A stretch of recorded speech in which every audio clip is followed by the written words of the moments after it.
So I didn't want to share with you too many slides today.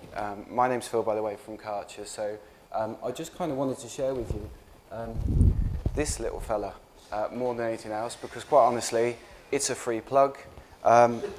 You're all a lot younger than our target audience, but you're going to buy one day. So let's just sort of get you on the ladder as soon as we can. So Karcher is a German brand, very risk adverse, I'll drop in at this point. This year we've been founded 80 years, which is great because top secret, we're going to have an 80s theme for our Christmas party, which I've been trying to get through for years, which should be quite good. The DeLorean's on order. So yeah, founded in 1935. We have a history with men in the UK, predominantly selling pressure washers. We have done for years.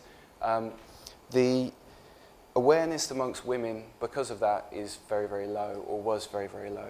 So we had a challenge, really, in the UK, as you saw in the video there.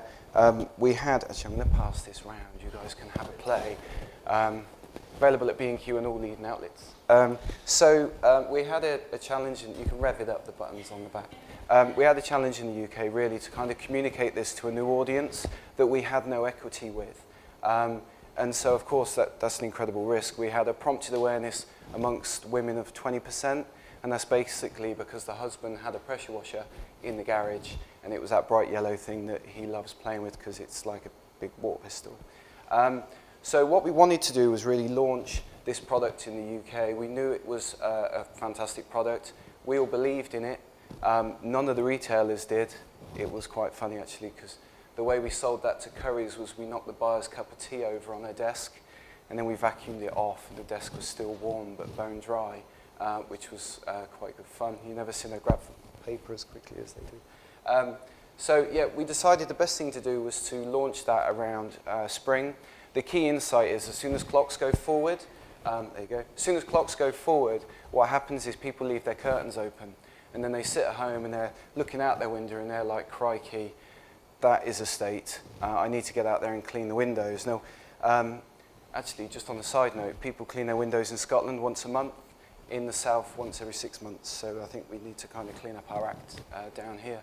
But so yeah, with that, we decided, right, spring is the key time to go.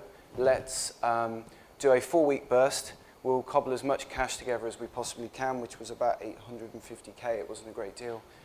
We'll try and get distribution as best we can. We're pretty tough with the retailers. They weren't allowed it unless they took our POS, because we knew if they didn't take our POS, a product wouldn't sell.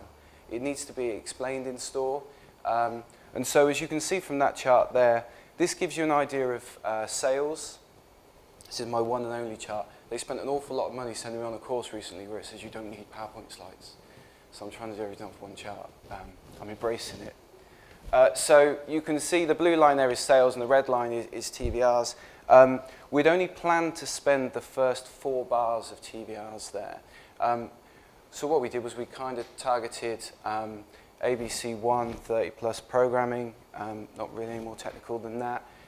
We went from a Wednesday to Sunday. It was cheaper. We couldn't afford Monday and Tuesday as well. And we kind of put it out there with a bit of a hope. You've got to keep faith sometimes in these things. We knew it was a risk. You know, you stand a good opportunity of devaluing your brand when your brand is so well liked amongst men, to then say, right, we're going to bring out this sort of softer product, go after the female audience. You do have quite a big risk. Thankfully, I'm still here because that blue line kind of rocketed in the first week.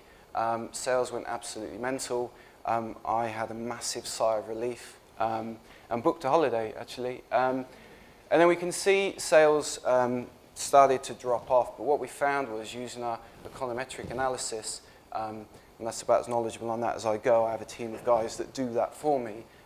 We had a 98% week-on-week carryover, which meant something about decay was very, very slow, which meant sales happened more and more, which is fantastic. We launched this at the very time the water authorities announced a hosepipe ban, which, being a pressure washer manufacturer, kind of kicks you in the nuts, if I'm being honest.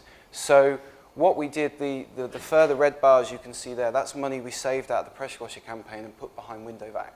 So we backed the horse that was winning, basically. We tried to mitigate the effect of the hosepipe ban, but because the sales went so quickly on this, and we were able to do the econometric review, as quickly as possible, we decided, yes, let's plough more money into this one to a good thing. The key thing for us really is everybody was massively engaged. Store staff went mental for this product.